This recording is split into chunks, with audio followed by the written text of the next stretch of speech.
All right, what's up, everybody? Thanks for clicking this video. Thanks for tuning into my channel. My name is Simon Hill, Black American from Louisiana, coming to you live from Budapest, Hungary. Today is July 5th, 2025, about 9:43 p.m. where I am right now, and we are continuing our second episode of our 13th book in our Book to React series, Black Bolshevik, Autobiography of an Afro-American Communist, written by Haywood. We started this book yesterday. We read the prologue and the majority of chapter 1. And I'm very fascinated by this book. I've been waiting to pick it up for a few years. It's a momentous book, over 700 pages long, but we had a very good time reading chapter 1. It's a very, very captivating life story of a man who was born, the first generation of black people born after slavery. You get what I'm saying?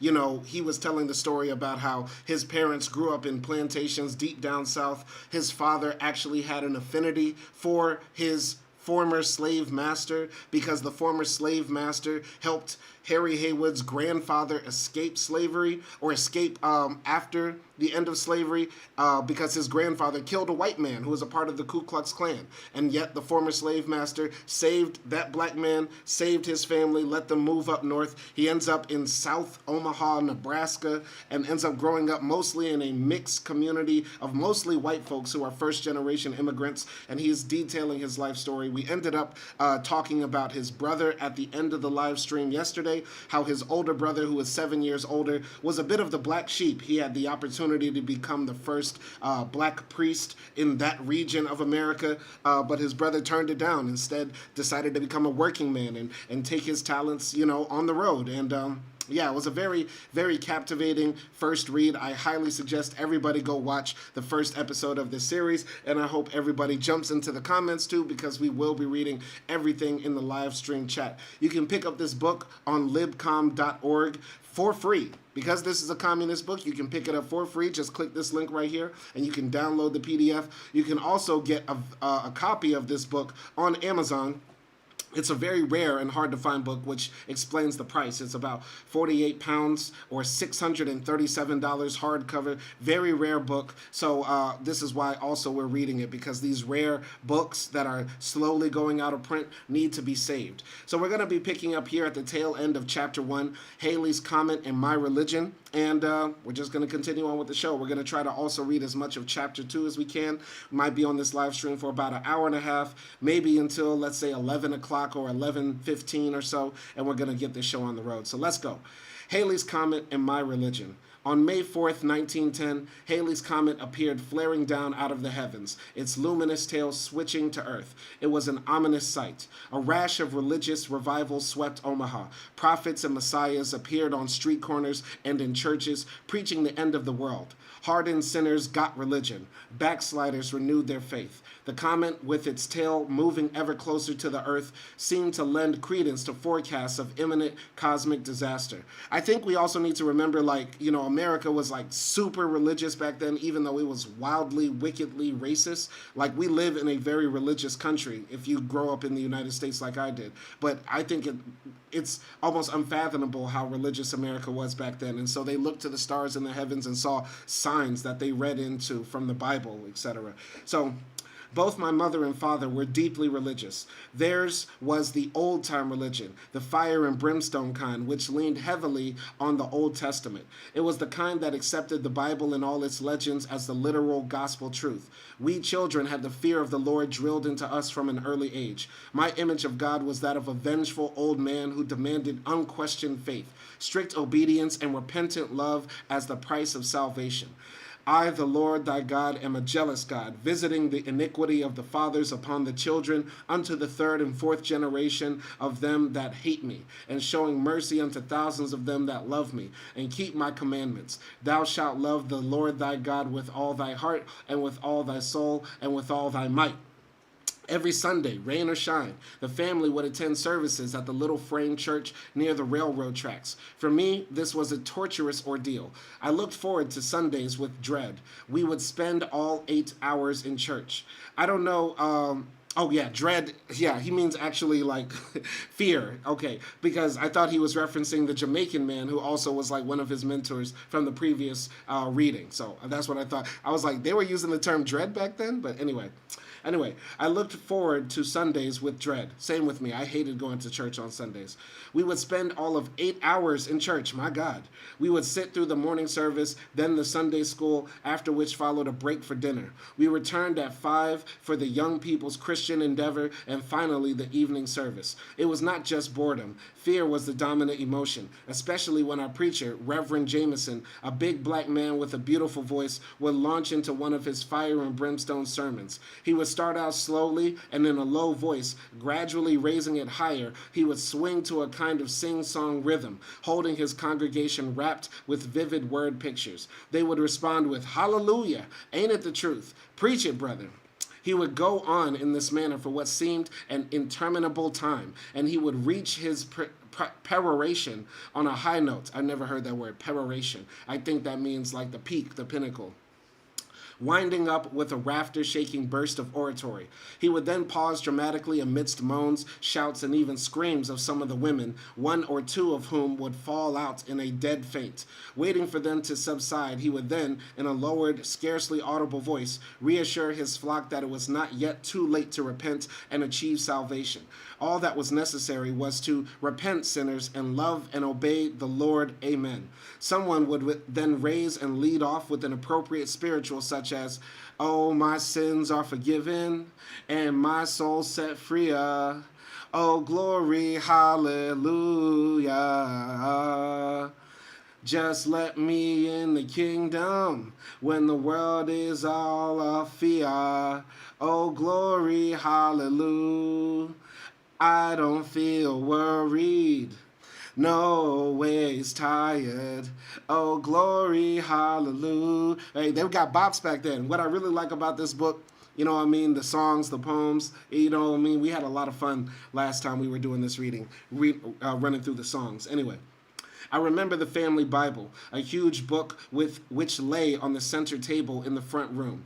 The first several pages were blank, set aside for recording the vital family statistics, births, deaths, marriages. The book was filled with graphic illustrations of biblical happenings. Leafing through Genesis, which we used to call the begats, I'd never heard that before, one came to Exodus, and from there on a pageant of bloodshed and violence unfolded. Portrayed in striking colors were the interminable tribal wars in which the Israelites slew the Mennonites and Pharaoh's soldiers killed little children in search of Moses. There was the great God, Jehovah himself, white-bearded and eyes flashing, looking very much like our old cracker neighbor, Mr. Frotz. Okay, our old cracker. That out of nowhere, he just drops the C word on a family friend. Anyway. Just a couple of weeks before Halley's Comet appeared, Mother had taken us to see the silent film Dante's Inferno, through which I sat with open-mouth horror. Needless to say, this experience did not lessen my apprehension. The comet continued its descent, its tail like the flaming sword of vengeance. Collision seemed not just possible, but almost certain. What had we poor mortals done to incur such wrath of the Lord? My deportment underwent a change. I did all my chores without complaint and helped Mama around the house. This was so unlike me that she didn't know what to make of it. I overheard her telling Pa about my good behavior and how helpful I had become lately. But I hadn't really changed. I was just scared. I was simply trying to carry out another one of God's commandments. Honor thy father and thy mother, that thy days may be prolonged, and that it may go well with thee in the land which the Lord thy God giveth thee. Then one night, when the whole neighborhood had gathered as usual on the hill to watch the comet, it appeared to have ceased its movement towards the earth. We were not sure, but the next night we were certain. It had not only ceased its descent, but was definitely withdrawing. In a couple more nights it had disappeared. A wave of relief swept over the town. It's not true, I thought to myself. The fire and brimstone, the leering devils, the angry vengeful God, none of it is true. It was as if a great weight had been lifted from my mind. It was the end of my religion, although I still thought that there was most likely a supreme being. But if God existed, he was nothing like the God portrayed in our family Bible, agnostic, doubting the existence of a God. From there, I later moved to positive atheism. What this book reminds me of, because this is the autobiography of a communist, right? And, back then, the communists, from my knowledge, right, if you were to join the Communist Party of America or also the Soviet Union, you had to write like an expose of yourself, like how you came to be a communist and why you want to be a good communist and why you believe in the ideals of socialism, right? And it also reminds me of Angela Davis's book, which I read earlier this year, because she wrote a similar type of book, how she became a communist, etc. And these, tomes that were written by, very active members of the Communist Party, they always come across like, kind of provy and showy offy, you know what I mean? Like kind of, I don't know the exact word, but like they're trying to show how cool and real and down they are with the cause, but in a very academic and measured type of way. But the way, Harry Haywood is writing his book right here, it doesn't come across as much like Angela Davis's. Like Angela Davis's book, and I love Angela Davis's book and I love Angela Davis. It was a bit more show-offy than this one. This one feels a bit more organic and real so far, but let's continue here. So, 2 years later, the great event was the sinking of the Titanic. This was significant in Omaha because one of the Brandeis brothers, owners of the biggest department store in North Omaha, went down with her. In keeping with the customs of blacks to gloat over the misfortunes of whites. All things have never changed, especially rich ones. Some black bard composed the Titanic blues. When old John Jacob Astor left his home, he never thought he was going to die. Titanic, fare thee well. I say, fare thee well. When old John Jacob Astor left his home, he never thought that he was gonna die. Titanic, fare thee well. I say, fare thee well. Hey, we got bops. We got bops all throughout the chapters. Let's continue here. But disaster was more frequently reserved for the black community. On Easter Sunday, 1913, a tornado struck North Omaha. It ripped a 2-block swath through the black neighborhood, leaving death and destruction in its wake. Among the victims were a dozen or so black youths trapped in a basement below a pool hall where they had evidently been shooting craps. Mother did not fail to point out the incident as another example of God's wrath. While I was sorry for the youths and their families, some of them were friends of Otto, the implied warning left me cold. My God-fearing days had ended with Halley's Comet. Misfortune, however, was soon to strike our immediate family. It happened that summer in 1913. My father fled town after being attacked and beaten by a gang of whites on Q Street, right outside the gates of the packing plant. They told him to get out of town or they would kill him. Oh, wow, what a turn. I remember vividly the scene that night when Father staggered through the door. Consternation gripped us at the sight. His face was swollen and bleeding, his clothes torn and in disarray. He had a frightened, hunted look in his eyes. My sister Eppa and I were alone. Mother had gone for the summer to work for her employers, rich white folks, at Lake Okoboji, Iowa. What happened, we asked. He gasped out the story of how he had been attacked and beaten. They said they were going to kill me if I didn't get out of town. We asked him who they were. He said that he recognized some of them as belonging to the Irish gang on Indian Hill. Boy, we went off on the Irish yesterday. And this just makes me hate the movie Sinners even more. But there were also some grown men. But why, Pa? Why should they pick on you? Why don't we call the police? That ain't going to do no good. We just have to leave town. But Pa, I said, how can we? We own this house. We've got friends here. If you tell them, they wouldn't let anybody harm us. Again, the frightened look crossed his face. No, we got to go. Where? Where will we go? We'll move up to Minneapolis. Your uncles Watt and George are there. I'll get work there. I'm going to telegraph your mother to come home now. He washed his face and then went into the bedroom and began packing his bags. The next morning he gave Eppa some money and said, "This will tide you over until your mother comes. She'll be here in a day or two. I'm going to telegraph her as soon as I get to the depot. I'll send for you all soon." This is horrific, man. That's terrifying. Imagine your father leaving you, your mother's not at home, you're a little boy, you're there with your sister, you know what I mean? And there's white mobs of racist Irishmen running around. That's terrifying. He kissed us goodbye and left. Only when he closed the door behind him did we feel the full impact of the shock. It had happened so suddenly. Our whole world had collapsed. Home and security were gone. The feeling of safety in our little haven of interracial goodwill had proved elusive. Now we were just homeless N-words on the run. The cruelest blow, perhaps, was the shattering of my image of father. True enough, I had not regarded him as a hero. Still, however, I had retained a great deal of respect for him. He was undoubtedly a very complex man, very sensitive and imaginative. Probably he had never gotten over the horror of that scene in the cabin near Martin, Tennessee, where as a boy of 15 he had seen his father kill the Klansman. He distrusted and feared poor whites, especially the native-born, and, in Omaha, the shanty Irish. Goddamn Irish. Mother arrived the next day. For her, it was a real tragedy. Our home was gone and our family broken up. She had lived in Omaha for nearly a quarter of a century. She had raised her family there and had built up a circle of close friends. With her regular summer job at Lake Okoboji and catering parties the rest of the year, she had helped pay for our home. Now it was gone. We would be lucky if we even got a fraction of the money we had put into it, not to speak of the labor. Now she was to leave all of this. Friends and neighbors would ask why father had run away. Why had he let some poor white trash run him out of town? He had friends there. Ours was an old, respected family. He had influential white patrons. There was Ed Cudahy of the family that owned the packing plant where he worked. The Cudahys had become one of the nation's big three in the slaughtering and meatpacking industry. Father had known him from boyhood. There was Mr. Wilkins, general manager at Cudahys, whom father had known as an office boy, and who now gave father all his old clothes. A few days later, Mr. Cannon, a railroad man in charge of a buffet car on the Omaha and Minneapolis run, and an old friend of the family, called with a message from father. He said that father was all right, that he had gotten a job for himself and mother at the Minneapolis Women's Club.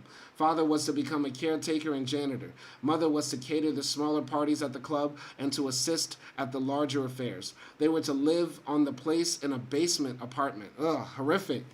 Horrific. But you know, it's complex. When you're a kid and your parents make wild decisions, especially to move to another city, it's hard to comprehend what really happened. You know what I mean? And we'll probably never know because everybody involved in this story is long dead and gone. You know what I mean? But it was probably more complex than just his dad got beat up. And I understand that was probably terrifying because those racist whites back then could kill black people with impunity. But who knows what really went down. And I'm not trying to doubt Harry Haywood, you know, in his story. But, you know, his father was a grown-ass man. This man was a little boy telling the story. You know what I mean? So who knows? So the salary was ridiculously small. I think about $60 per month for both of them. And the employers insisted that only one of us children would be allowed to live at the place. That, of course, would be Epa. He said that father had arranged for me to live with another family. This, he said, would be a temporary arrangement. He was sure he could find another job and rent a house where we could all be together again. As for me, father suggested that since I was 15, I could find a part-time job to help out while continuing school. Mr. Cannon said that he was to take me back to Minneapolis with him and that mother and Epa were to follow in a few days. With regards to our house, Mr. Cannon said that he knew a lawyer, an honest fellow, for a small commission, would handle its sale. Mother later claimed that after deducting the lawyer's commission and paying off a small mortgage, they only got the paltry sum of $300. This was for a 5-room house with electricity and running water, which was luxurious back then. The next day, Mr. Cannon took me out to his buffet car in the railroad yards. He put me in the pantry and told me to stay there, and if the conductor looked in, don't be afraid, he's a friend of mine. Our car was then attached to a train which backed down to the station to load passengers. I looked out the window as we left Omaha. I was not to see Omaha again until after World War I, when I was a waiter on the Burlington Railroad. My childhood and part of my adolescence was now behind me. I felt that I was practically on my own. What did the world hold for me, a black youth?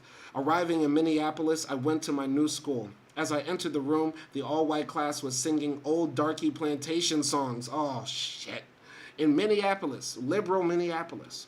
Upon seeing me, their voices seemed to take on a mocking, derisive tone, loudly emphasizing the Negro dialect and staring directly at me. They sang, "Down in the cow file, hear them darkies moan, all the darkies am a weepin', massa in the cold, cold ground." Okay, I don't even want to re-sing that because that's racist. So they were really having a ball. In my state of increased racial awareness, this was just too much for me. I was already in a mood of deep depression. With the breakup of our family and the separation from my childhood friends and the interminable quarrels between my father and mother, in which I sided with mother, I was in no mood to be kidded or scoffed at. That was my last day in school. I never returned. I made up my mind to drop out and get a full-time job. I was 15 and in the second semester of the 8th grade. And that's the end of chapter 1. What a compelling chapter. What a great snatch. You know what I mean? Like, great books have compelling opening lines, opening paragraphs. They're very well written. You know, of course, obviously, that's just, obvious. Like, a great book is well written. But what I like about this is that it's direct, it's to the point, it's made plain, but it's also very profound in his analysis and his storytelling and the way I feel like I'm talking to the guy through the book. And that's what I really love about this book so far. It feels like I'm talking, to one of my elders. He's talking to me, and that's what's dope. But let's continue here. Chapter 2, A Black Regiment in World War I.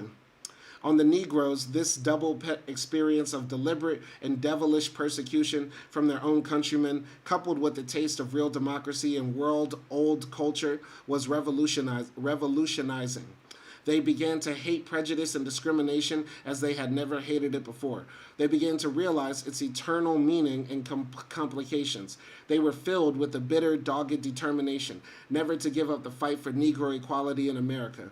A new, radical Negro spirit has been born in France, which leaves us older radicals far behind. Thousands of young black men have offered their lives for the lilies of France, and they return ready to offer them again for the sunflowers of Afro-America. Bars. W.B. Du Bois had bars. That was published in June 1919. Despite my bitter encounter with racism in school, I liked Minneapolis. Me too. I relate to this guy a lot because I went to Minneapolis for a summer, and it was a summer I'll never forget. And Minneapolis is actually cool. You know what I mean? It's very diverse, very Nordic in a certain type of way, not just talking about the people, because there's you see a whole Somali woman in a niqab, and then you see the lily white, woman, straight out of the Aryan playbook. I don't know. But you get what I'm saying? Minneapolis is cool. Good public transportation, liberal city. You know what I mean? It's dope. It's better than any city in the South. Continuing here. Despite my bitter encounter with racism in school, I liked Minneapolis. I was impressed by the beauty of this city with its many lakes and surrounding pine forest. The racial climate in 1913 was not as bad as my early experience in school would indicate either. Blacks seemed to get along well, especially with the Scandinavian nationalities, who constituted the most numerous ethnic grouping in the city. I mean, facts, you'll find a lot of bad mixed broads in Minneapolis. It looks like London out in the Minneapolis streets. Looks like London out in the Minneapolis streets. Look like Manchester in Minneapolis. So, upon quitting school, I became part of the small black community and completely identified with it. I found friends among black boys and girls of my age group, attended parties, dances, picnics at Lake Minnetonka, and ice skated in the wintertime. Here, as in Omaha, a ghetto had not yet fully formed, though there were the beginnings of one in the black community on the north side. Included in the black community and among my new friends were a relatively large number of mulattoes, the progeny of mixed marriages between Scandinavian women and black men. So they've been pogging for a long time. They were pogging for a long time in Minneapolis. My God. My God, something about when a Swedish woman see a brother, she just got to drop it. She got to drop it. She got to drop it and pop it. You feel me? I didn't know it was happening like that back in 1913 in Minneapolis. They were pogging heavy. That's crazy. So this phenomenon dated back to the turn of the century. At that time, it was the fashion among wealthy white families to import Scandinavian maids. Aha! Many of these families had black male servants. Aha! Butlers, chauffeurs, etc. And the small black population was preponderantly male. The result was a rash of intermarriages between the Scandinavian maids and the black male house servants. The interracial couples formed a society called Manasseh, which held well-known yearly balls. As a whole, the children of this group were a hot-headed lot and seemed even more racially conscious than the rest of us. Interesting. This reminds me of our famous book, our famous book that we read on this channel, White Women, Black Men, Illicit Sex in the 19th Century South. Once again, when you start reading these books and you start digging in between the pages, you find some crazy history. I did not know brothers were clapping Nordic cheeks in Minneapolis in 1913. If you told me today, hey, back in 1913, there was a brother from the Deep South that just moved up to Minneapolis at the turn of the 20th century and he started smashing some Norwegian hottie, I would have said, shut up. I would not have believed you. But this is crazy. Who knew? The Menace. Who knew Menace was popping? Menace. What is Menace? And we got to look deeper into that. We have to read a book about the Menace. Anyway. It was in Minneapolis that I too reached a heightened stage of racial awareness. This was hastened, no doubt, by the tragic events in South Omaha and the fact that I was now an adolescent and there was the problem of girls. I had noticed that it was in this period of pubescence that a black boy, raised even in communities of relative racial tolerance, was first confronted with the problem of race. It had been so with my brother Otto in Omaha, and now it was so with me. During the first year after dropping out of school, I worked as a boot black, barber shop porter, bellhop, and busboy, continuing to last long enough to acquire the rudiments of the waiter's trade. At the age of 16, I got a job as dining car waiter on the Chicago Northwestern Rail. The first run was also my first trip to the big city, where I had 4 aunts, my mother's sisters. All through my childhood, my mother had told stories about her first visit there at the time of the Chicago Exposition. Upon arrival, one of the older waiters of the car, Lon Holiday, took me to see the town. I'm sure he looked forward to showing a young innocent the ropes. After a visit to my aunts, he took me to a notorious drive on the south side. It was the back room of a saloon at 32nd and State Street. Interesting. So, the piano man was playing boogie woogie style, popular in those days. The few couples on the floor were walking the dog, balling the jack, and so on. Then one of the dancers, a woman, called to the pianist, "Oh, Mr. Johnson, please play Those Dirty Motherfuckers." Okay, our ancestors were wildin'. Did you know they had a song back then called Those Dirty Motherfuckers? See, people want to say, "Oh, hip hop is ratchet music. It's ghetto music. It brings the black community down." Our grannies and great grandmothers and fathers were dancing to Those Dirty Motherfuckers. That was a real jam back then. Anyway, he enthusiastically complied and sang a number of verses of the bawdy tune. I almost sank through the floor in embarrassment and even amazement. Lon, who was watching, burst out laughing, and he said, "Boy, you ain't seen nothing yet." He then took me to the famous Mecca Flats on Federal Street, where a rent party was in process. There he introduced me to a young woman whom he evidently knew and slipped her some money, saying, "Take care of my young friends here. Be sure you get him back on the car in the morning. We leave for Minneapolis at 10 a.m. The railroads were a way to see the country, and in the months that followed, I took advantage of that, working for different lines, on different runs as far west as Seattle. On one run in Montana called the Loop, the dining car shuttled between Great Falls and Butte by way of Helena, stopping at each town overnight. It was known as the Outlaw Run, and I soon found out why. It attracted a number of characters, wanted by police in other cities, searching for an escape or a temporary hideout. While laying over in Buttes one night, our chef murdered the parlor car porter, cut his throat while he was sleeping in the parlor car. They had been feuding for days. I went through the parlor car that morning and was the first to see the ghastly sight. The police came, but the chef had disappeared. My enthusiasm for the job was gone. It might have been me, I thought, for I had had a number of arguments with the chef about my orders. I quit and headed back to Minneapolis, arriving there shortly after war broke out in Europe in 1914. I was 16 and had been avidly following the news, reading of the invasions of Belgium, France, the Battle of the Marne, etc. It's so crazy. Like our ancestors, they lived full adult lives. He was 16 years old seeing people get their shit clapped, you know what I mean, decapitated on trains, working all types of jobs, hanging out at the Manasseh, doing all sorts of crazy shit at 16. Like, it's crazy. So one day, walking along Hennepin Avenue, I saw a Canadian recruiting sergeant. He was wearing the uniform of the Princess Pat Regiment, a bright red jacket and black kilt. A handsome fellow, I thought, looking like Bonnie Prince Charlie himself. He noticed me looking at him and asked, "You want to join up with the Princess Pat, my lad? We've got a number of black boys like you in the regiment. You'll find you're treated like anyone else up there. We make no difference between black and white in Canada." Now that's a lie because they had segregation or de facto segregation in Canada.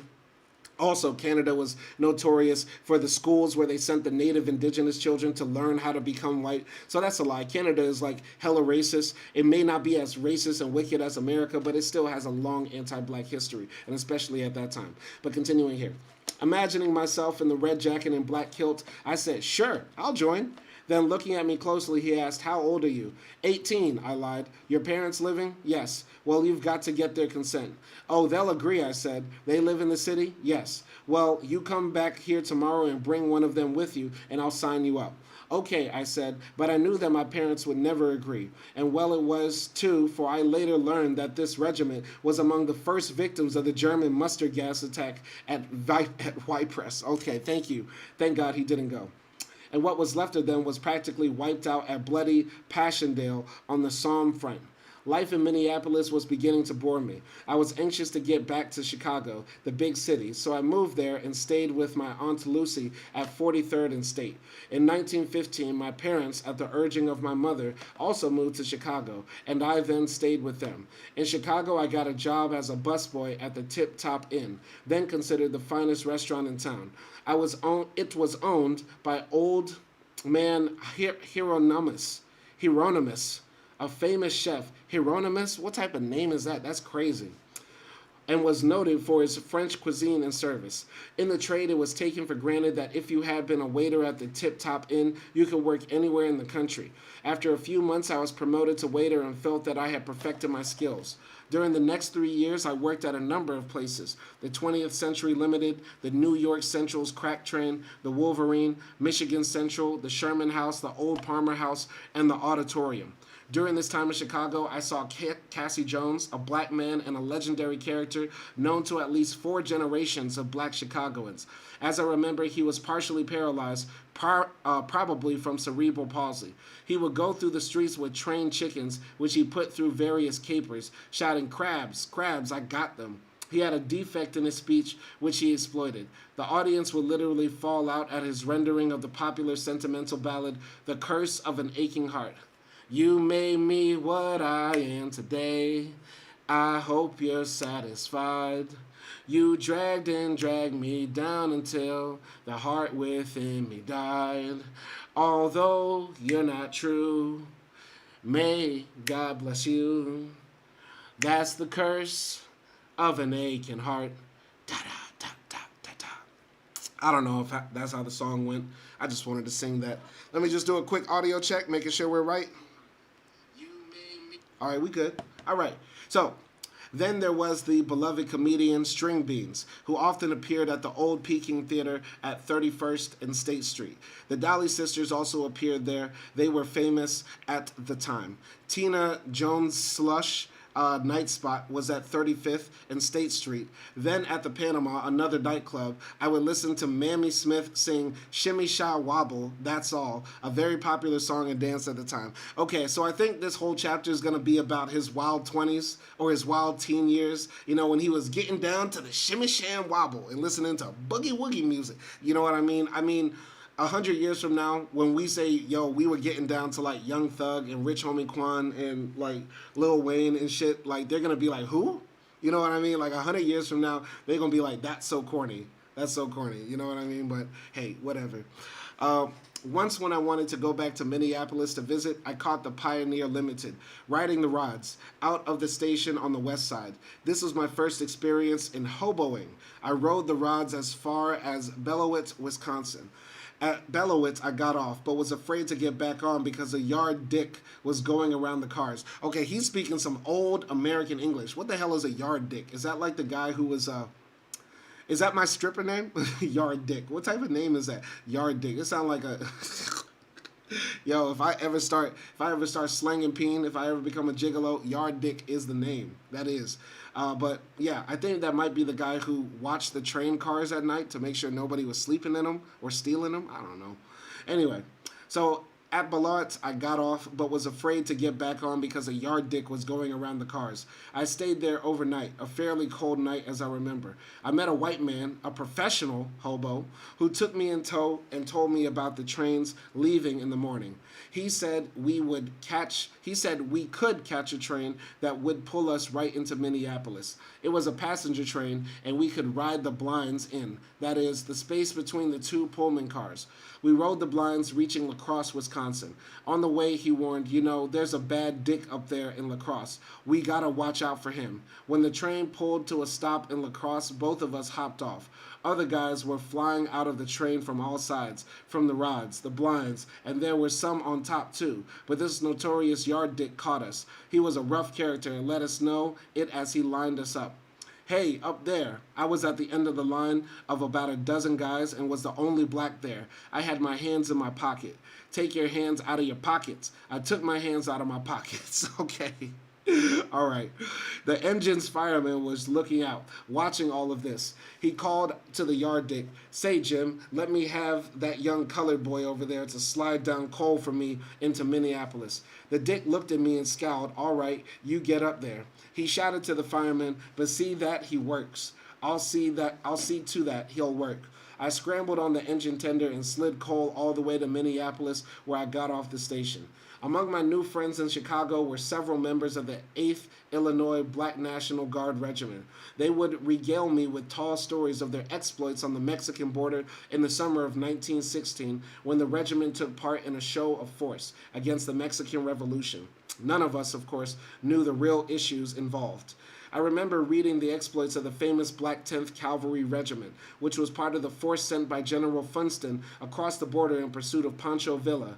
They had been ambushed by Villa and a number of them killed. The papers on that occasion had been full of accounts of the heroic black cavalrymen and their valiant white officers. The 8th, however, had been in the rear near San Antonio, Texas, and saw no action during the abortive campaign. I think Pancho Villa was that guy fighting for the poor and the indigenous in Mexico. I'm not really that sure. Never heard of these black soldiers going down there sent by the U.S. government, but this is why we shouldn't join the army, because we'll always be on the opposite side of the real heroes, unless we're fighting the Nazis. Other than fighting the Nazis, America's wars have been not the best, I would say. Anyway, continuing here.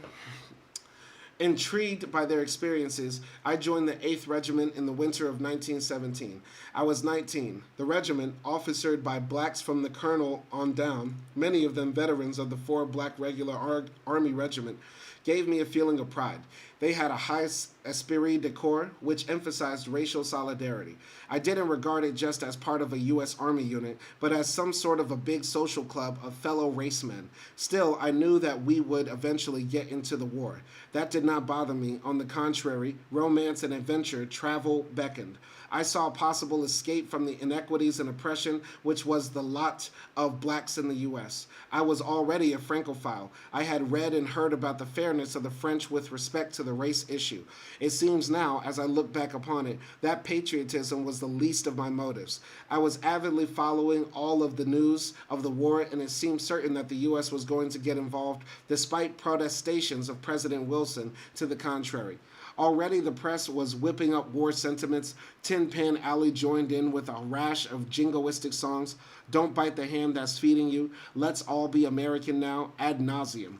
All this left us cold. However, the song that brought tears to my eyes was Joan of Arc.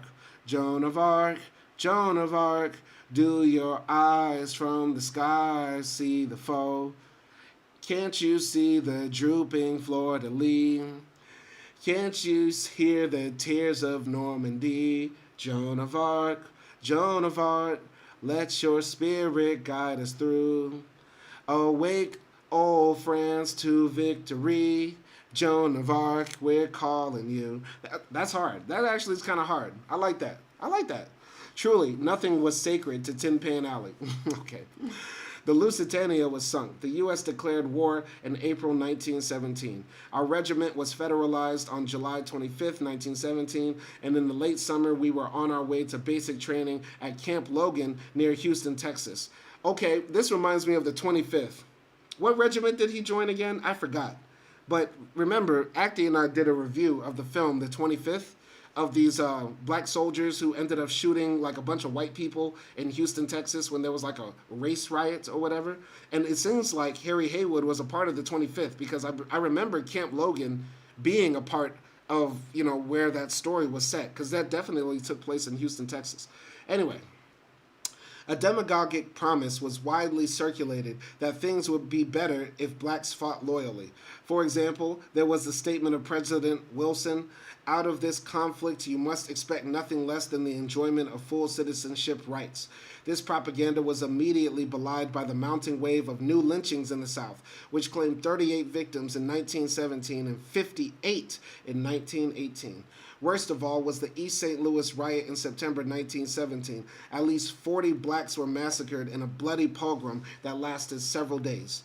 Then there was the mutiny riot of the 24th Infantry in Houston, Texas. Interesting. So this was mentioned.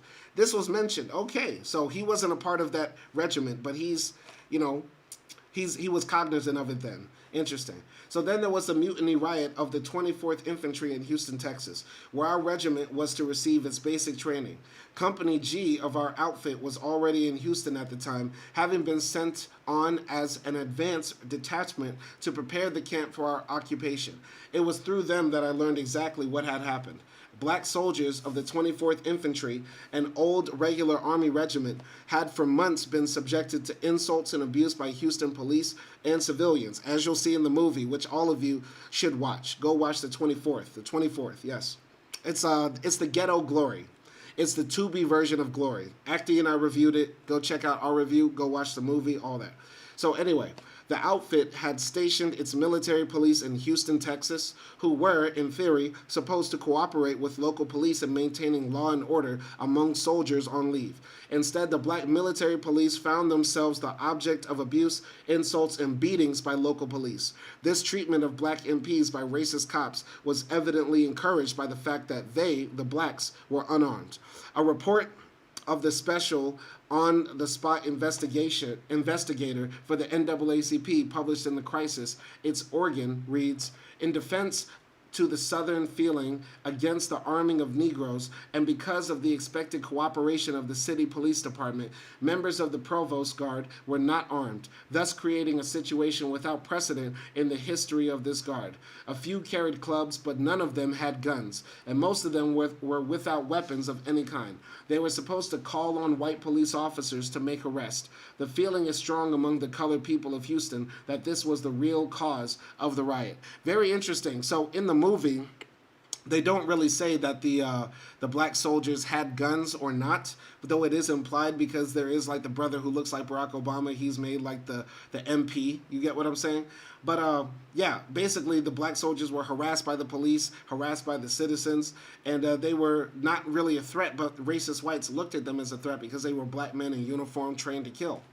Anyway, on the afternoon of August 23rd, two policemen, Lee Sparks and Ruth Daniels, the former known to the colored people as a brutal bully, entered the house of a respectable colored woman in an alleged search for a colored fugitive accused of crap shooting. Failing to find him, they arrested the woman, striking and cursing her, and forcing her out into the street, only partly clad. While they were waiting for the patrol wagon, a crowd gathered about the weeping woman who had become hysterical and was begging to know why she was being arrested. In this crowd was a colored soldier, Private Edwards. Edwards seemed to have questioned the police officers or remonstrated with them. Accounts differ on this point, but they all agree that the officers immediately set upon him and beat him to the ground with the butts of their six-shooters, continuing to beat and kick him while he was on the ground, and arrested him. In the words of Sparks himself, "I beat that N-word until his heart got right. He was a good N-word when I got through with him." Later, Corporal Baltimore, a member of the military police, approached the officers and inquired for Edwards, as it was his duty to do. Sparks immediately opened fire, and Baltimore, being unarmed, fled. They followed, beat him up, and arrested him. It was this outrage which infuriated the men of the 24th Infantry to the point of revolt. Interesting. Very interesting. Okay, that's sort of similar to the plot of the movie. From my recollection, it tracks about like 80%. Maybe they made some Hollywood changes to the story, and possibly also there's different accounts of what happened to the 24th and what sparked the riot. But very interesting that this popped up in the book. I did not expect this to happen.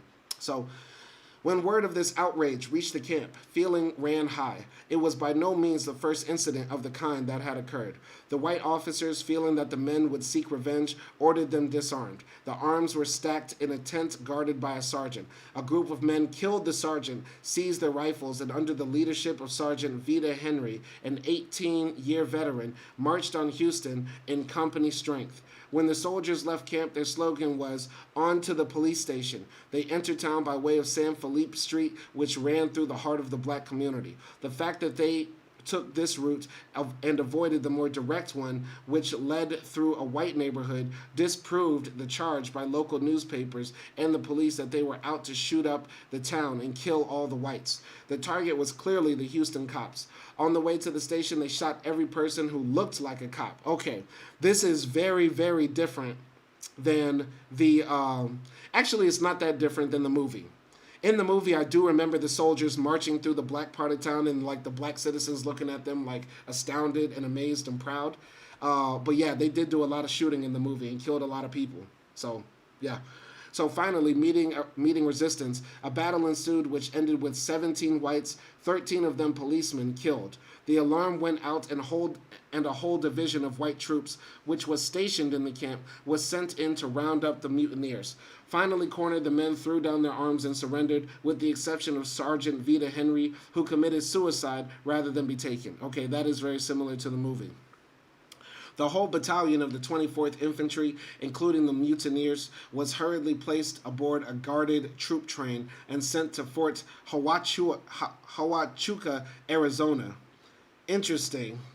I didn't know they were sent to Arizona. See, in the movie, they make it seem like, oh, they stayed in Houston, but no, they went to Arizona. Immediately upon arrival there, those involved were given a drumhead court-martial. 13 were executed and 41 others were sentenced to life imprisonment. The bodies of all the executed men were sent home to their families for burial. I remember reading of the funeral of Corporal Baltimore in some little town in Illinois.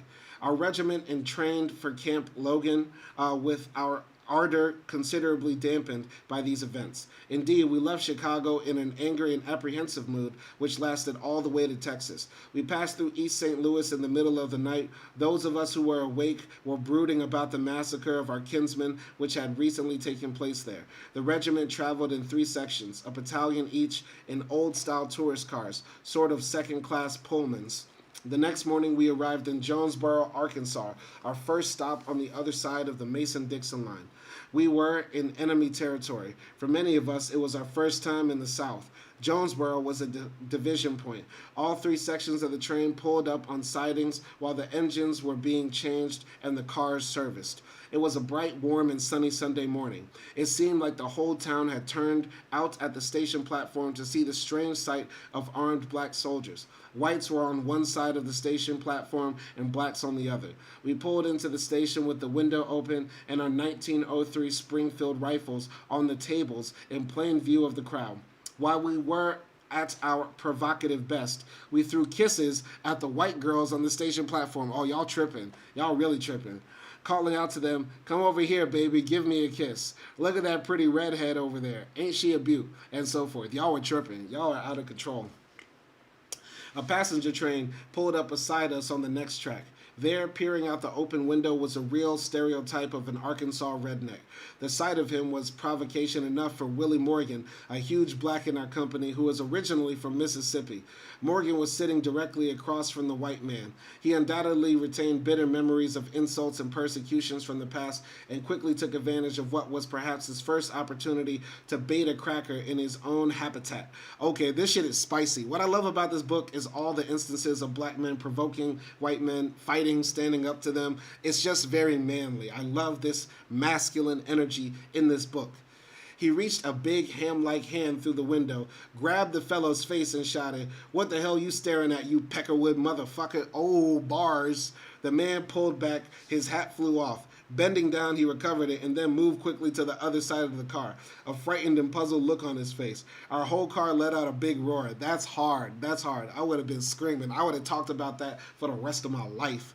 I would have made that story bigger than what it was. Yeah, this boy Big Sam from Mississippi, he grabbed this white man by the back of the head and made him suck his cock right there in front of us. We were all shouting, "Oh, shit." Yeah, so... Then a yard man, walking along the side of the car, asked, "Where are you boys going?" "Going to see your mama, you cracker son of a bitch," came the reply. The startled man looked up in amazement.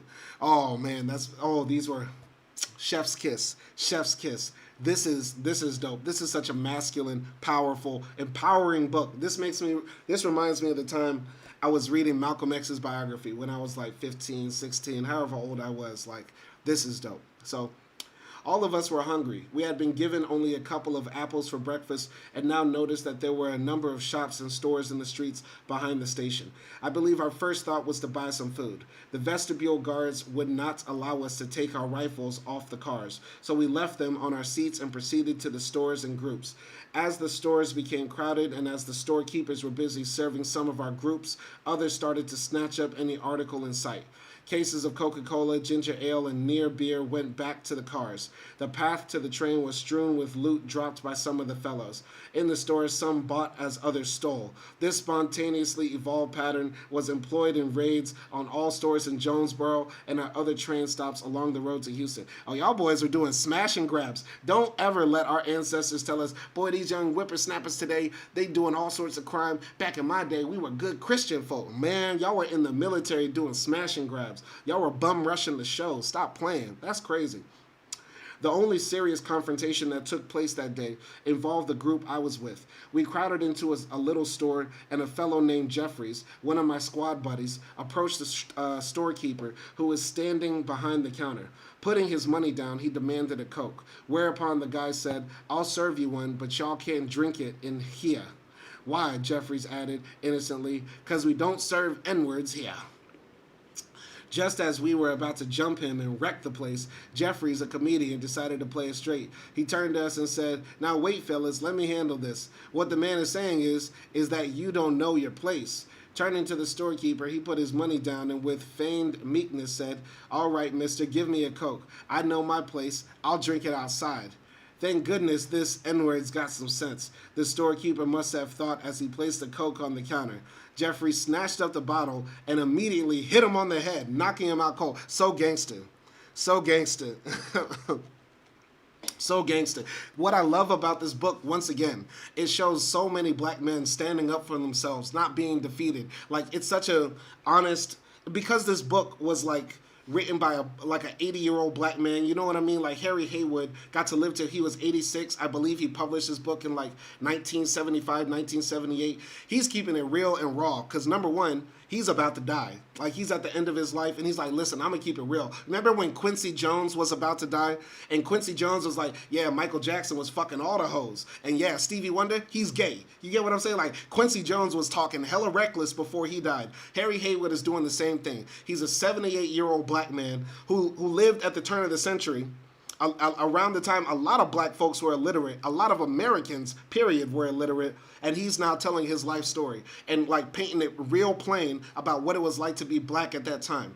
And at that time, yes, there were the lynchings, yes, there were the race riots, yes, there was the bombing and the burning of the cities, but there was also black men grabbing redneck crackers by the back of their neck and saying, "What you looking at, motherfucker?" slapping them and shit. There were black men, you know, in military regiments shooting at racist cops, all sorts of gangster shit. That's what I love about this book. This is real masculine shit. You feel me? And that's why I love this book so much. Shout out to Kamal in the chat. He gave a pound. Shout out to Kamal. Pound to you. Smash and grab. I thought only Philadelphia hosted those. Nah, them boys are running up into the stores, snatching Coke bottles, smacking the white boys outside the head with the Coca-Cola. You feel me? Anyway, crazy. So, thank goodness this N-word's got some sense. Oh, man. Jeffrey snatched up the bottle, immediately hit him in the head, and knocking him out cold. We then proceeded to wreck the place. My God, this is savage. This is savage. We took everything in sight, rushing back to the train. I heard a loud crash, a plate glass window someone had smashed as a parting gift to the N-word hating storekeeper. Now, those are the type of stories you won't see in Hollywood.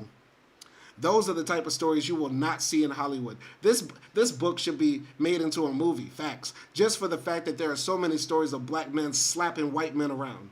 That's what we need. We need movies. We need movies of black men just straight up slapping white men around. Because that's what really happened.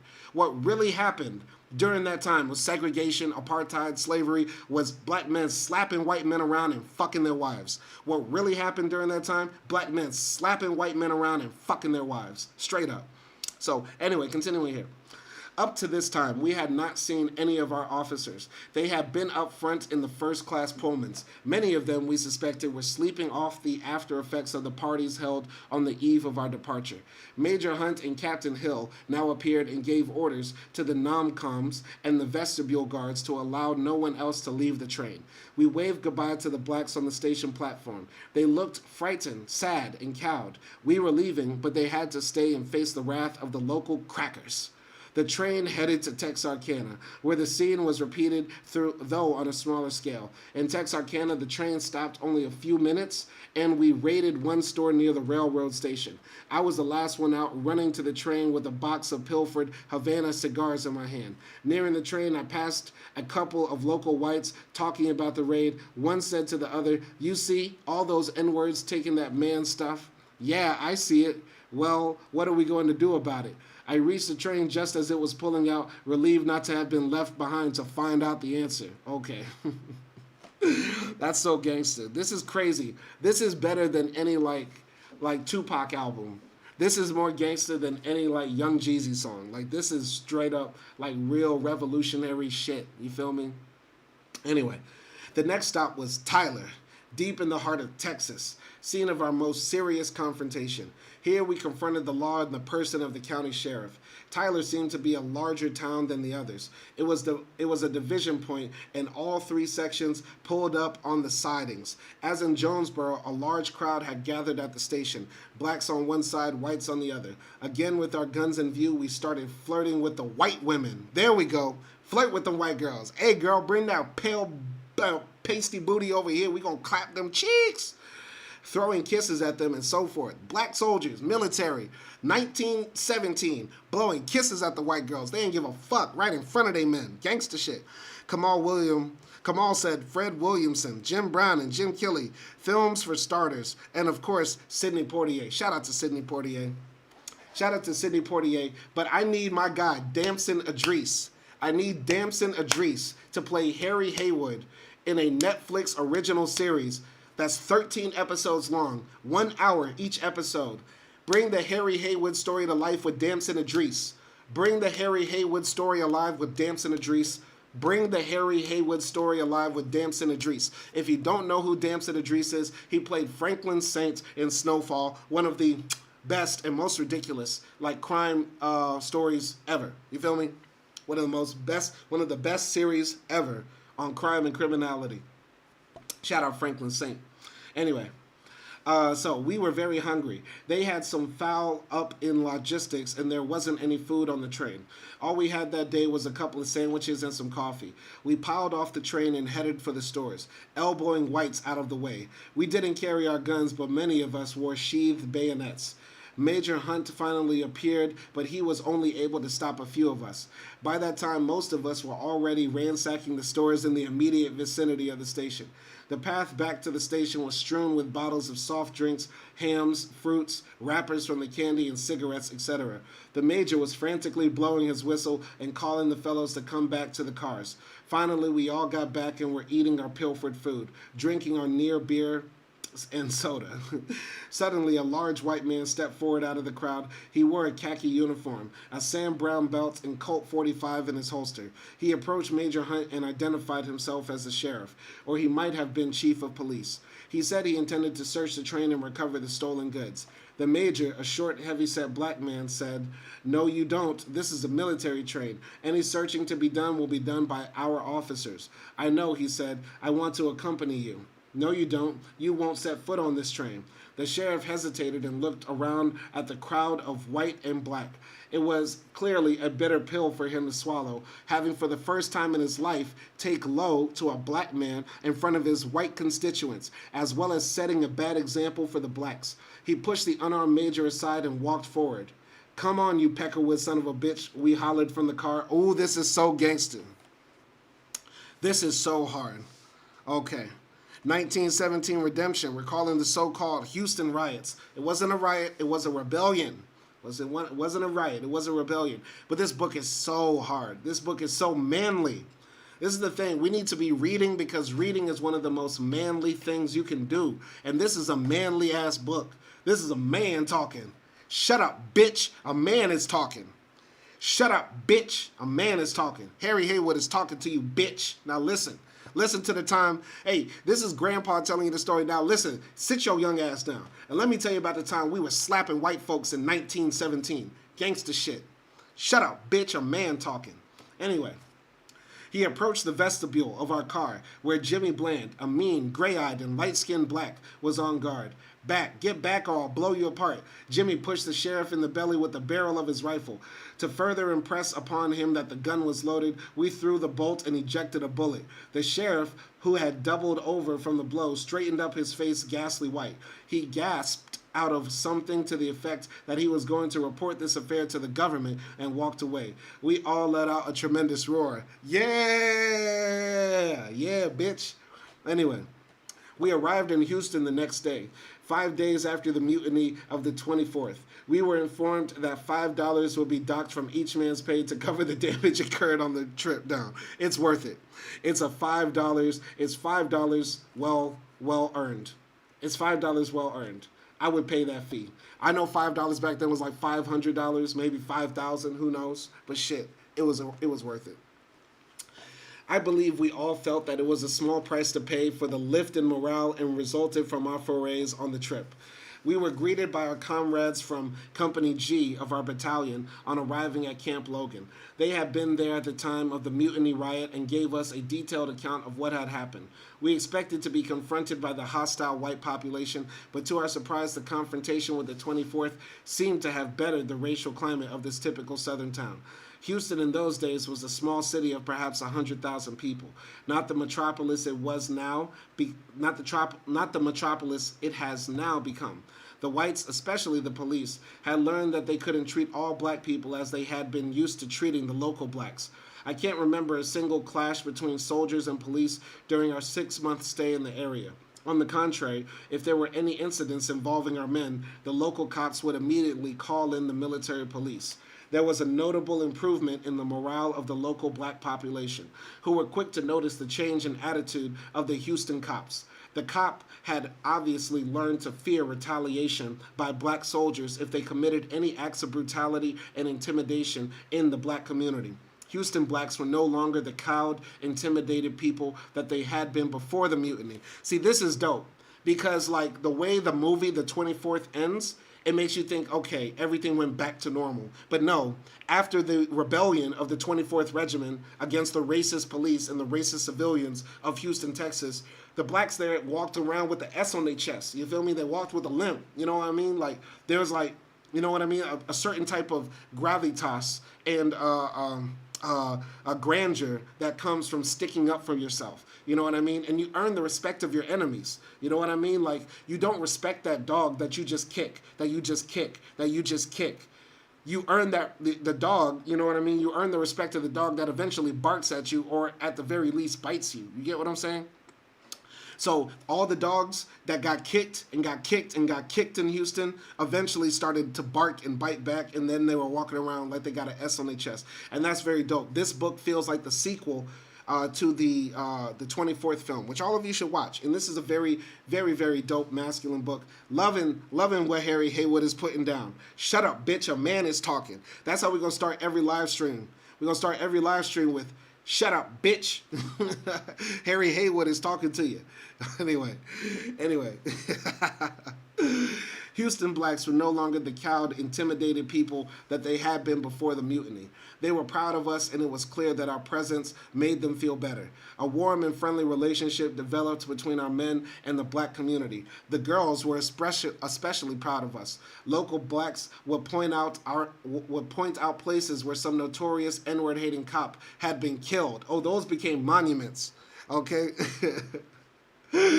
Kamal says the ultimate sense of fulfillment. Absolutely. The ultimate sense of fulfillment is standing up for yourself as a man. You feel me? When you stand up for yourself as a man, you earn your own self-respect. You feel me? And we shouldn't do stupid shit for our respect. Like, you shouldn't be killed over disrespect. And you shouldn't be, willing to die to certain degrees over some people saying stupid shit to you. You know what I mean? But you got to know, you have to draw that line in the sand for yourself as a man. You know what I mean? And that's what I'm picking up from this book. And this book is very masculine fulfilling. You know what I mean? Reading this book. I know some people think, oh, Simon Hill is so woke, he's a feminist, he's pussy and all this type of shit. Nah, I'm all about positive masculine energy. I'm all about positive masculine energy. And what Harry Haywood is putting down is really positive, affirming black male energy. This is real gangster, manly, black man shit right here. And that's why I love this book so much. This is a dope-ass book. I'm loving it. Loving every single page. Anyway, let's continue listening to Grandpa Harry Haywood. So, see those bullet holes in the telephone pole over there? They say that's where that bad cop, old Pat Grayson, got his. Yeah, that's where we killed that crack-ass cracker. That's where we killed that crack-ass cracker. We shot that crack-ass cracker, that racist-ass cop, Pat Grayson, right there. Boom, done. Put two in them. Put a few in them. Anyway, those 24ths certainly were sharpshooters. I occasionally took my laundry to an elderly woman who had known Corporal Baltimore. She told me what a nice young man he was. I hear he was hanged, she said. That's right, I replied. Tears came to her eyes and she clucked. He left some of his laundry here. You're about his size. You want it. Yes, I'll take it. She handed me several pairs of khaki trousers and some underwear and shirts all washed and starched, and insisted that I pay only the cost of the laundry. In Camp Logan, our black regiment, a part of the 33rd Illinois National Guard Division, went into intensive training. We had high esprit de corps. Our officers lost no opportunity to lecture us on the importance of race loyalty and race pride. They went out to disprove the idea spread by the white brass to the effect that black soldiers could be good, but only when officered by whites. Our solidarity was strengthened when the Army attempted to remove Colonel Charles R. Young from the regiment.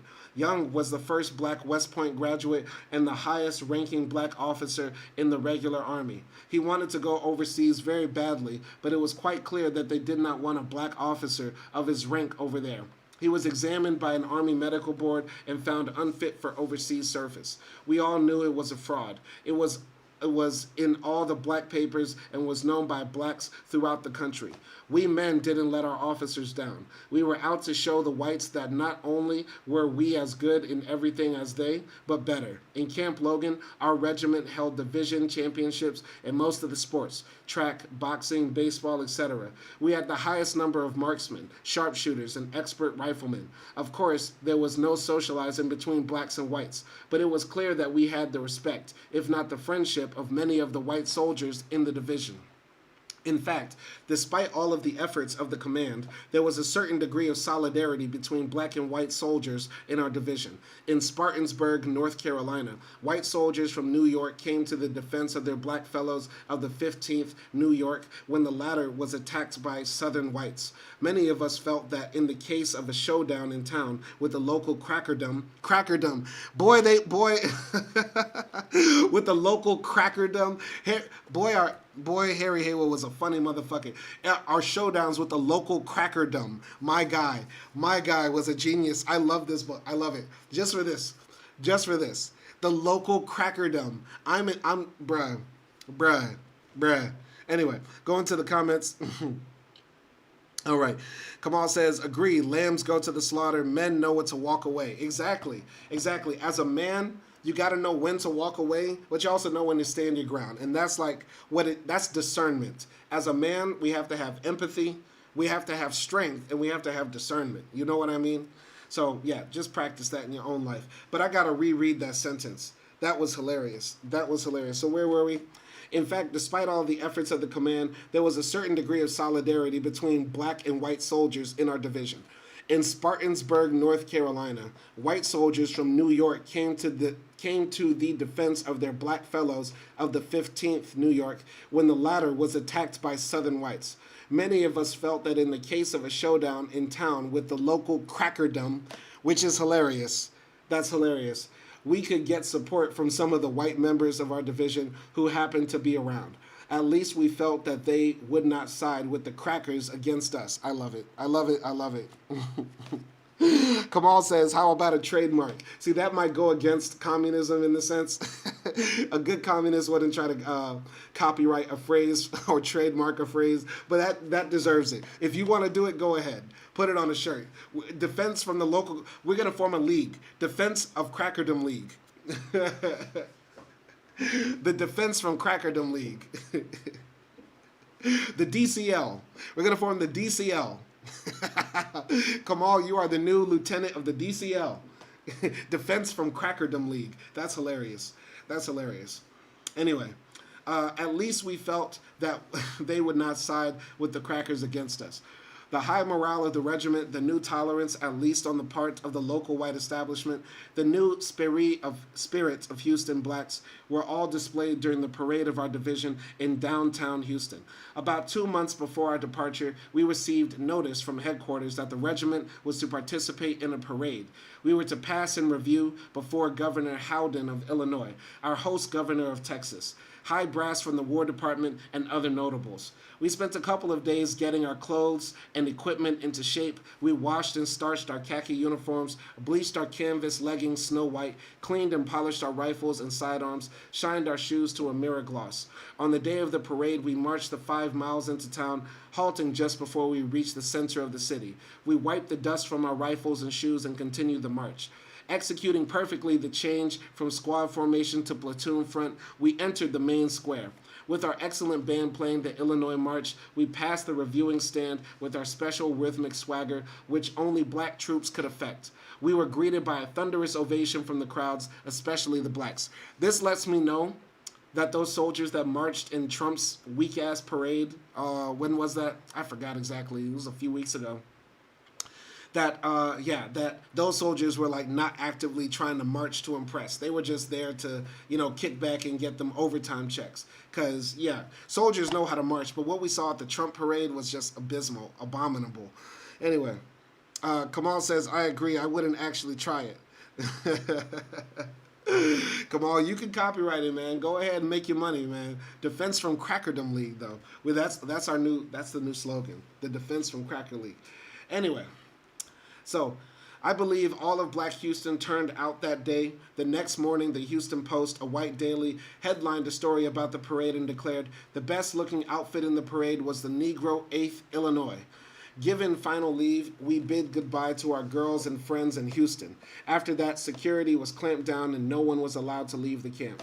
A few days later, we boarded the train and we were on our way to a port of embarkation. We didn't know where we were headed, but suspected it was New York. Instead, 5 days later, we wound up in Camp Stewart near Newport News, Virginia. In Newport News, we barely escaped a serious confrontation with some local crackers and the police, of course. The first batches of our fellows given passes to the town were subjected to the taunts and slurs of the local cops. Why don't you darkies stay in camp? Why don't you want downtown? We don't want you downtown making trouble. Somebody should have slapped that white man. Somebody should have slapped him. Several fights ensued. Some of the men from our regiment were arrested and others literally driven out of town. They returned to the barracks, some of them badly beaten, and told us what had happened. A repetition of the riot of the 24th Infantry at Houston was narrowly averted, as a number of us grabbed our guns and were about to head downtown. We were turned back, however, by our officers, who intervened and pleaded with us to return to our barracks. Among them was Lieutenant Benoit Lee, whom we all loved and respected. Don't play into the hands of those crackers, he said. We'll be leaving any day now. All they want is to get us in trouble on the eve of our departure. Look at these cowardly white men, these cowardly little Dick Peckerwoods, staying in bumfuck Virginia somewhere. Newport News, whatever. Back then it was probably like a little shipping ghost town, whatever. And these black men are going off to fight for America in the European theater. And these white men are harassing these black men who are trained soldiers and trained killers. Little dick energy.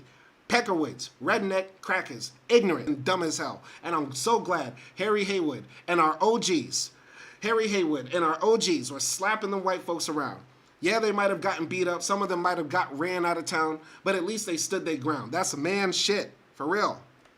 That's real. Anyway. Kamal says, indeed, a sham. Kamal, you got to let me know what you mean by sham. What we talking about sham? I forgot. I already forgot what it's in reference to. So, anyway. So, how about our guys who were arrested, we asked. Don't worry, we'll get them out. We returned to the barracks, and sure enough, our comrades were returned the next day, escorted by white MPs.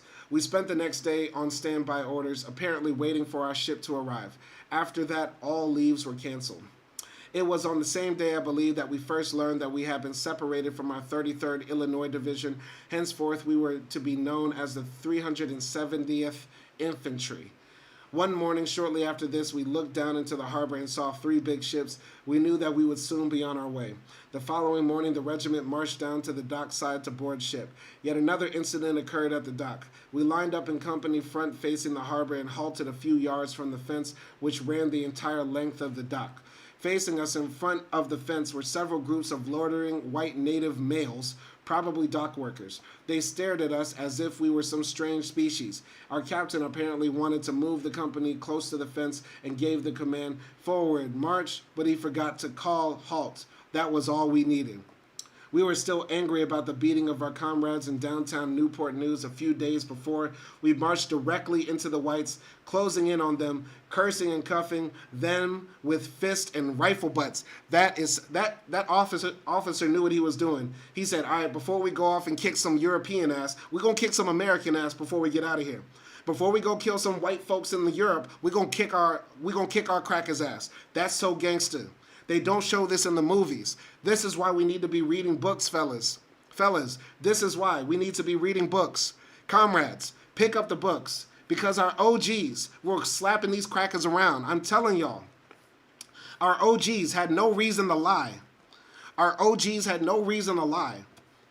Our guy, Harry Haywood, and all the other black men who are our great-grandfathers and such, who went off to go fight in World War I and World War II and all the other American wars, they were still kicking cracker ass. They were not getting chased around like how you see in the Hollywood movies with their tail between their legs.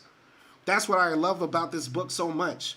Can you imagine? Can you imagine a bunch of black American soldiers, before they go off to go fight in Europe, they do battle with the racist white crackers on the docks of Virginia in Newport News, hitting them crackers with fists. Bow, bow, bow, bow, bow.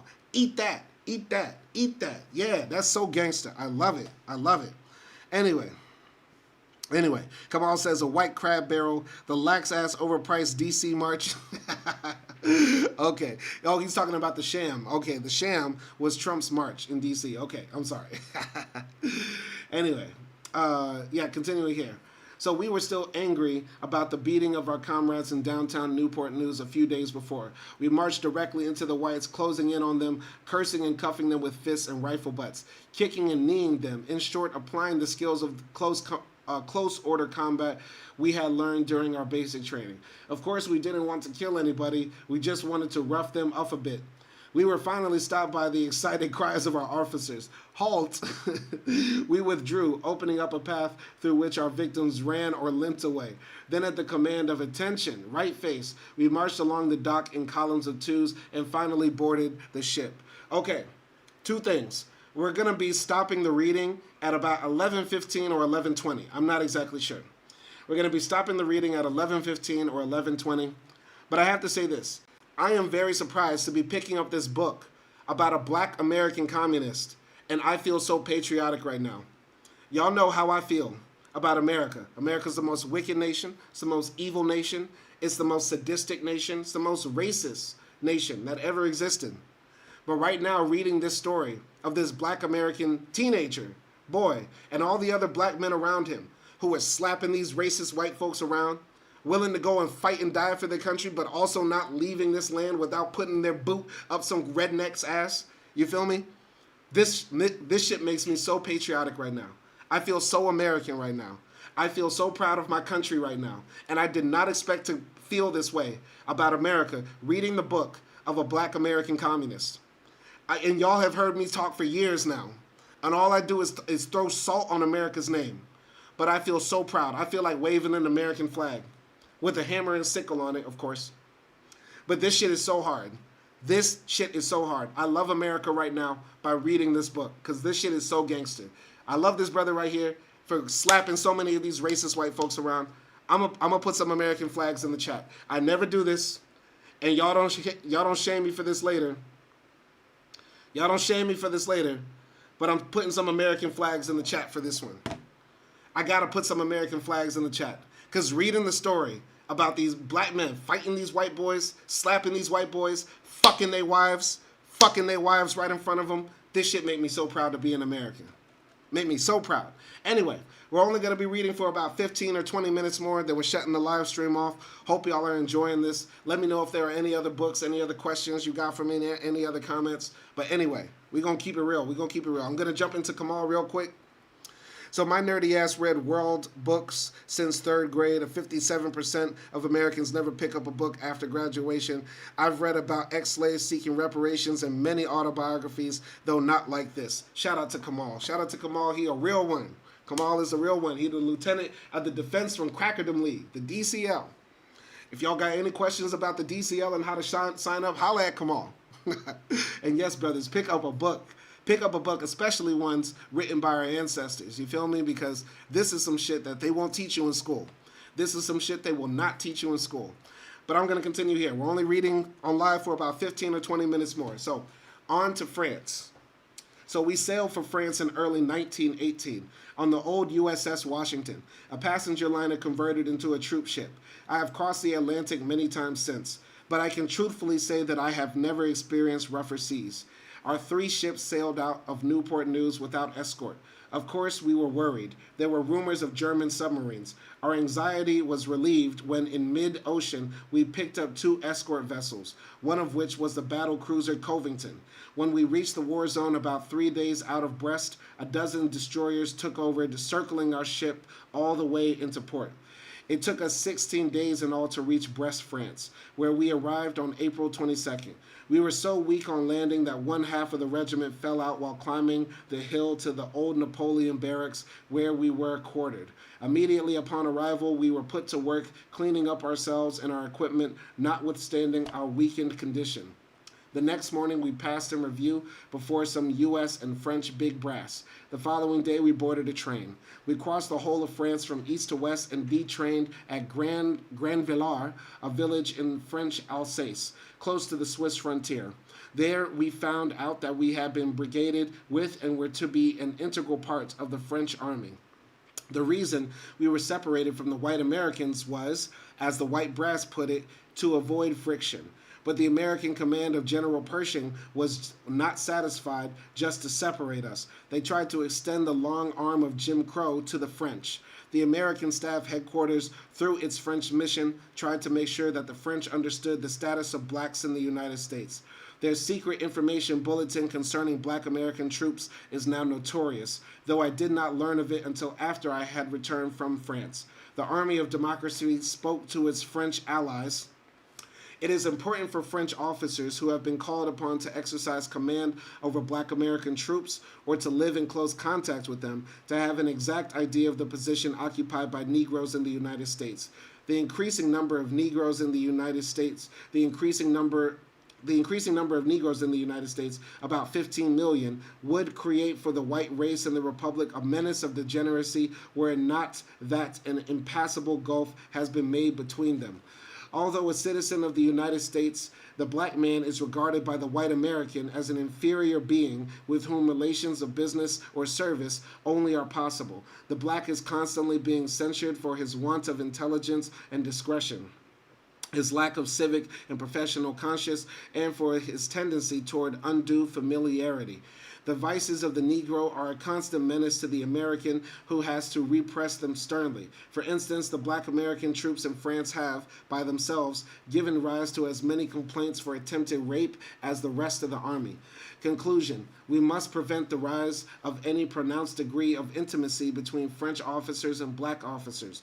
We may be courteous and amiable with these last, but we cannot deal with them on the same plane as with the white American officers without deeply wounding the latter. We must not eat with them, we must not shake hands or seek to talk or meet with them outside the requirements of military service. We must not commend too highly the black American troops, particularly in the presence of white Americans. Make a point of keeping the native cantonment population from spoiling the Negroes. White Americans become greatly incensed by any public expression of intimacy between white women with black men. Familiarity on the part of white women with black men is furthermore a source of profound regret to our experienced colonials, who see in it an overweening menace in the prestige of the white race. That sounds like everything you say. That sounds like everything you say. That sounds like everything you say to make your daughter want to have sex with a black man. Say those words to your lily white 18-year-old daughter on her way to, I don't know, the University of Chicago or somewhere, University of Michigan, University of New York, wherever. Read those words to your white daughter. She getting piped the very same day. Very same day by Antoine. Very same day. Antoine digging deep in them lily white guts, knocking all that shit out. For real, for real. Anyway. Apparently, by the way, I heard about this text before in the great book I read, Black and British. Even though he's talking about this memo written to the French, the Americans try to do the same thing with the British, and I believe David Olusoga mentions this text also in talking about World War I and World War II and how the Americans tried to export their racism. And by the way, they didn't have to try hard because the French had already had black people living there for centuries, yeah, it was anti-blackness is a part of French culture and society, but the way America does it, it's gross. You know what I mean? Like, you might have a group of men that hate women, but then the American misogynist comes and he makes the other misogynists from other countries be like looking like feminists. Because the way Americans do everything is very crude, as you can see with how I do this live stream. But no, the way Americans do things are very crude, and so, you know, these French officers were probably already anti-black and racist. I mean, ask a French officer what he thinks of a Haitian. He'll sound like a fucking Nazi. You feel me? So it's just the way the Americans come and do it. It makes the French say, ugh, brother, ugh, what's that? You know what I mean? So Kamal says, I've met plenty. He met plenty of Becky. Kamal has met plenty of Becky. Anyway, continuing here. We're going to shut this live stream off in about 5 or 10 minutes. Continuing, so apparently this classic statement of U.S. racism was ineffectual with the French troops and people, even though it was supplemented by wild stories circulated by the white U.S. troops. These included the claim that blacks had tails like monkeys, which was especially told to women, including those in the brothels. Our regiment was not sorry to be incorporated into the French military. In fact, most of us thought it was the best thing that could have happened. The French treated blacks well, that is, as human beings. There was no Jim Crow. At the time, I thought the French seemed to be free of the virulent U.S. brand of racism. The American command not only wanted its front line to be all white, but also wanted all regiment commanders, even those under the French, to be white. Consequently, our black colonel, Franklin A. Dennison, our lieutenant colonel, James H. Johnson, and 2 of our majors, battalion commanders, were replaced by white officers. Colonel Dennison was sent back to the States, kicked upstairs, given the rank of brigadier general, and placed in command of the officer training camp for colored men at Fort Des Moines, Iowa. Although our first reaction was anger, we became reconciled to the shift. Our new white colonel, T.A. Roberts, seemed to be warm, paternalistic, and deeply concerned about the welfare of his men. He would often make the rounds of the field kitchens, tasting the food and admonishing the cooks about ill-prepared food. He even gave instructions on how the various dishes should be cooked. Naturally, this made a great hit with the men. Our confidence in him was high because we felt that he was a professional soldier who knew his business. I remember the day the new colonel took over, the regiment formed in the village square. Colonel Roberts introduced himself. He seemed quite modest. He said that he was honored to be our new commander and that he knew the record of our regiment dating back to 1892 and its exploits during the Spanish-American War. Since West Point, he said, I have always served with colored troops, the 9th and 10th Cavalry. He then turned to Captain Patton, our black regiment adjutant. Captain Patton knows me. He was one of my staff sergeants in the old 10th Cavalry. Patton nodded. The colonel smiled and pointed to our top sergeant. Over there is Mark Thompson. I remember him when he was a company clerk in Troop C of the 10th Cavalry. He went on to point out a dozen or so officers and non-coms with whom he had served in the 9th or 10th Cavalry. These men will tell you where I stand with respect to the race issue and everything else. We were going into the lines soon, and I am sure that the men of this regiment will pile up a record of which your people in the whole of America will be proud. The process of integration into the French army was thorough. The American equipment with which we had trained at home was taken away, and we were issued French weapons: rifles, carbines, machine guns, automatic rifles, pistols, helmets, gas masks, and knapsacks. We were even issued French rations, with the exception of the wine, which our officers apparently felt we could not handle. We got all the wine we They were issued a liter, about a quarter a day, and a few centimes could buy more at the canteen. The regiment was completely reorganized along French lines, with a machine gun company to every battalion. My Company E of the 2nd Battalion was converted into Machine Gun Company No. 2. We entered a 6-week period of intensive training under French instructors to master our new weapons. Our main weapon was the old air-cooled Hotchkiss, and we had to master the enemy's gun, the water-cooled Maxim. The period of French training was not an easy one. It was a miserable spring, dark and dreary, and it rained incessantly the whole time we were there. There was a lot of illness, grippe, pneumonia, and bronchitis. We lost a lot of men, several from our company. The men were in sullen mood at the time, approached for the regiment to move up to the front. Disgruntlement was often voiced in the now familiar form of, what are we doing over here? Germans ain't done nothing to us. It's those crackers we should be fighting.